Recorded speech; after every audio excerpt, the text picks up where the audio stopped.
jack it up.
Alrighty, hello everyone, and welcome to the EDL Waveline, our Winter 2022 edition, which is basically the same as every other season's edition.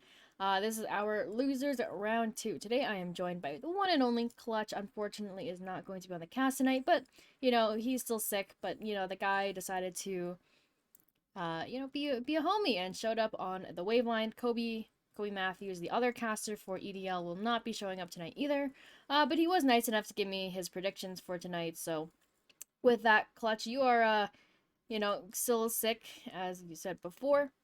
Are you at least like not dead kind of sick or? Yeah, I'm able to speak for like a minute until I start coughing my lungs out. Uh, but other than that, yeah, I mean, I've gotten through the week. I just have a headache and I cough a lot. No more sore throat though, so that's a plus. That was really annoying. But No more yeah, sore I won't throat? no won't be casting, but I'll be watching. That's for sure. You'll be watching. So, you'll be watching the, fun series. There's only one series tonight. But with that, we were going to take a look at what happened last week. We had three series. Technically, one was an FF. So, from left to right here. So, this is our winners bracket match. We had Coachless Tyranny taking on TD Syndicate. Coachless Tyranny did take the 3-1 in that best of five. Then we had BDE Lucid take an FF win from Snack Bears. So Snack Bears is eliminated now from the whole playoffs. And we also had a 2-0 for G&E Pearl versus the Donut Shop Chocolate, which was, as if you guys didn't know, it was kind of just a revolution that kind of rebranded and took Donut Shop's name. But other than that, lots of people were pretty hyped about that 2-0 for Genie Pearl. I mean, Rev was doing really well in the season and all that kind of stuff. But regardless, we're going to look at that first series right here. We have Coachless Tyranny taking on a 3-1 against TD Syndicate. So, Clutch, my question for you, when, looking at the specific series, we were all really expecting Coachless Tyranny to take a clean 3-0 sweep. TD Syndicate, I think one of their subs didn't have enough rank games and they had to find an e-sub kind of thing, right? So, how do you think this whole series panned out after that situation? I feel like what ended up happening was Coach's Tyranny was probably tilted after waiting a while, so that's why they dropped the first game, and then they reset their mental and just ran them over. Like I think that's honestly what happened. I feel like Coach's Tyranny is pretty much. I don't see anyone beating them right now. I think they're winning the league, unless some team shows me something really special in the losers bracket. But as of right now, I haven't really seen anything. So I feel like Coach's Tyranny kind of just sit here. They get the scout each week. They kind of just wait to see who they play in the finals, and I feel like anyone they play against is for sure going to be favored for them. And for the side of TD, obviously didn't have enough rank games, so that's really unfortunate. Got to make sure you play your rank games. Not like I ping it 80,000 times, but that's it's fine. So hopefully coming into next week, because obviously this week they don't play. They play the winner of this one. They can kind of sit there and see what both these teams do. It's a best of five, and kind of prepare for that, and hopefully be able to take them down for their rematch against Coach's Tyranny. Yeah, like you said, both of these teams have had their crack at Coachless Tyranny. Genie obviously taking that game off of them in the winners bracket, so it'll be exciting to see that return. Obviously, I think Coachless Tyranny has already, kind of solidified themselves as that number one team in the league, big favorites to win it just everywhere in every single role, right? They have so many star players, right? We talk about Downfall all the time. I think Rocky also made it onto the All Stars second team and stuff like that. So we also talked about CT Albedo or SNC Moonbull, if you guys didn't know the name change and the team swap. But, you know, and even Langmo, who's now known as Chung Myung, I believe.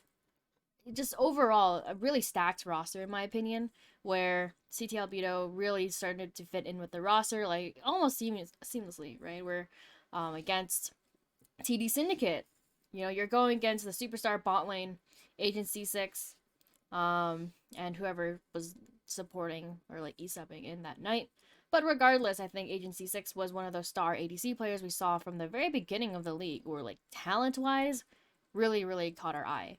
Um, just I just felt like, looking at this series too, we have some superstar players, even in Super Square, right? We pointed out Super Square, like one of those star junglers too in the whole EDL scene.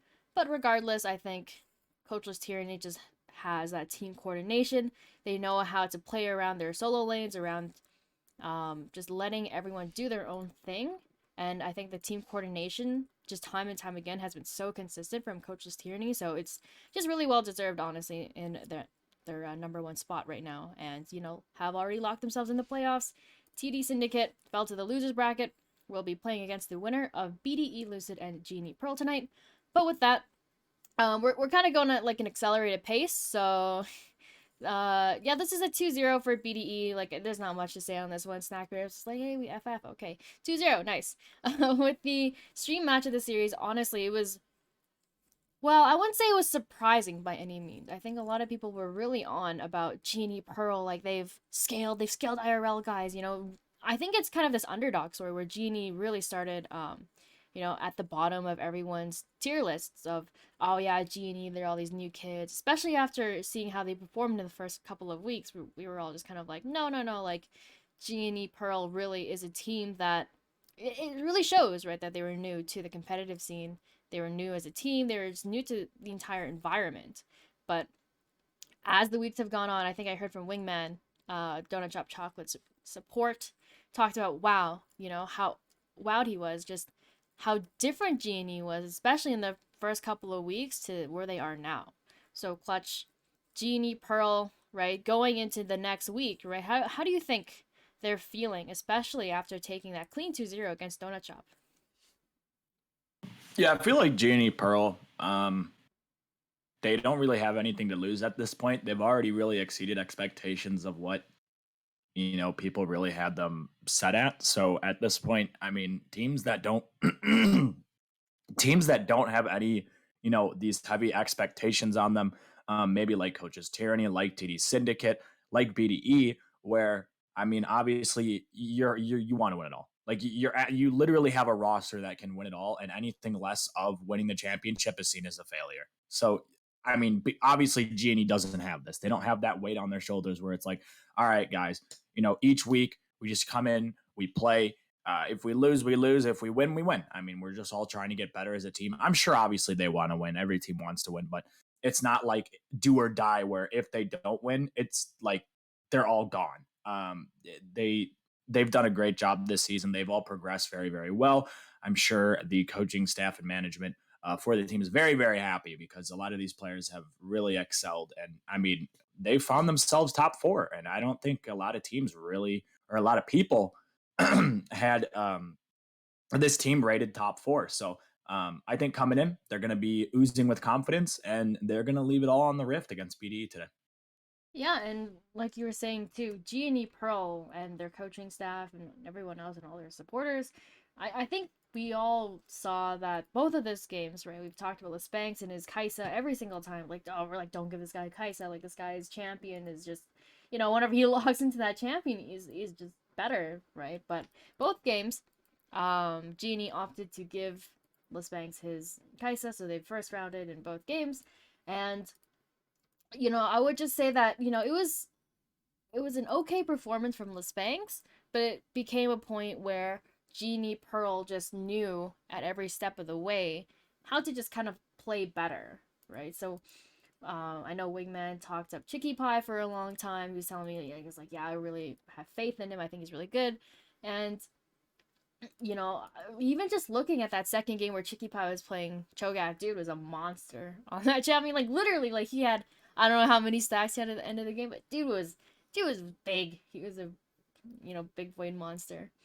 Um, I just felt like every step of the way, G&E played as a five-man team, where Donut Shop really felt like they were disconnected at some points. Where yeah, we have a lot of talent, but G&E I was really, really impressed by one play where Genie was doing Baron, right? Donut Shop comes up to the Baron up the river, and then every single member of Genie turns.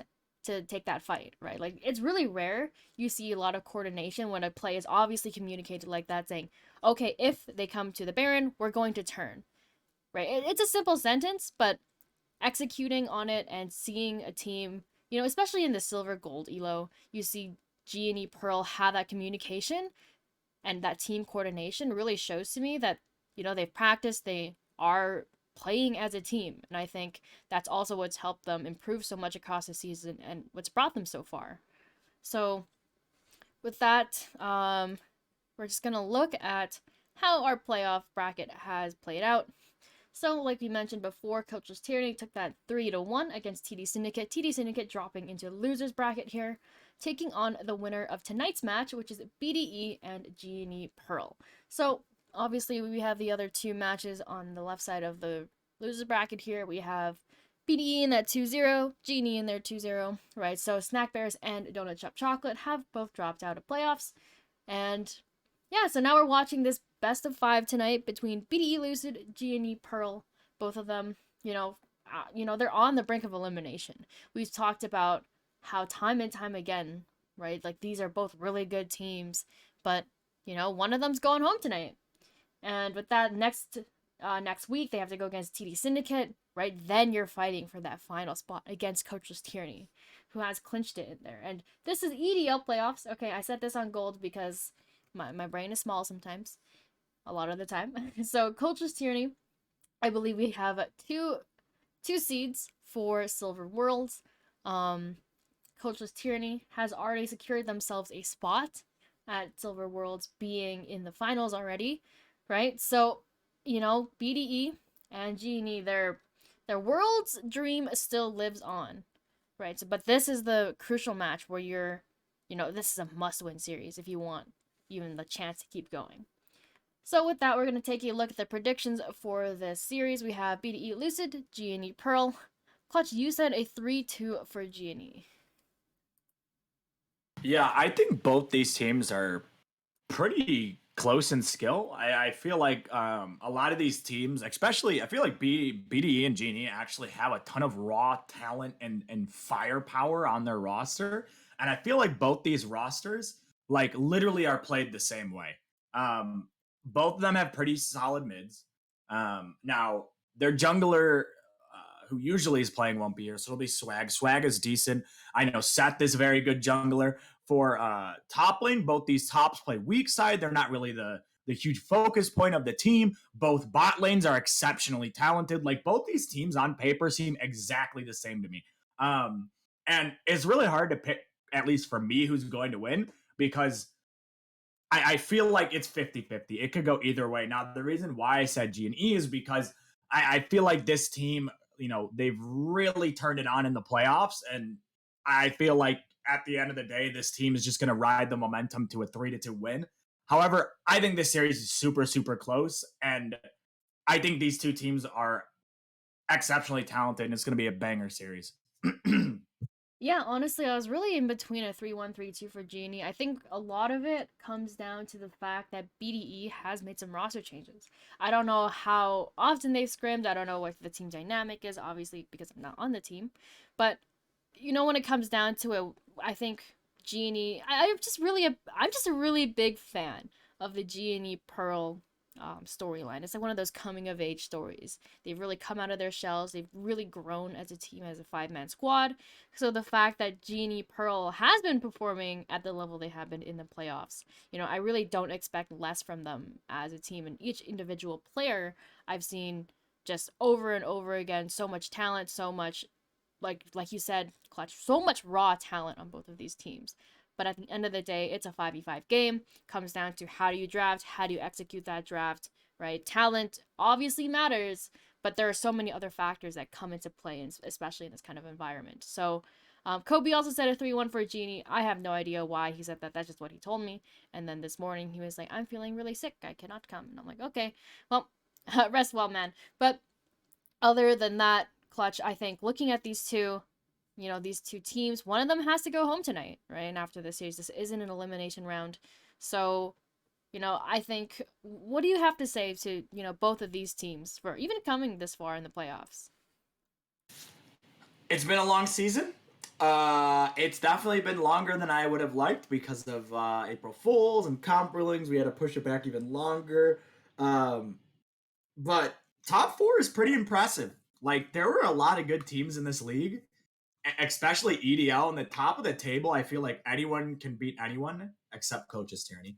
Nobody can beat them right now. But like the second, third, and fourth, I feel like are all really close together, and I feel like on any given day, whatever team shows up is gonna win. Like I just feel like these teams are too close, and again, top four is still a pretty good result. Uh, there are 8 teams, or there was, top four. I mean, you're better than half the league, and that's pretty impressive. So hopefully we get a banger series. Bring out the spicy picks on stream. That's what I'm hoping for. I'll still be watching, not casting, but I'll be watching the stream. But yeah, just leave it all in the rift, and as always, have fun. Yeah, well said, my friend. With that, thank you guys for tuning in for this kind of compressed short version of the Waveline. Hopefully, we will see you guys in just about 15 minutes here. We're going to be watching BDE Lucid take on Genie Pearl in a best of 5 in this elimination round. We'll see you guys there.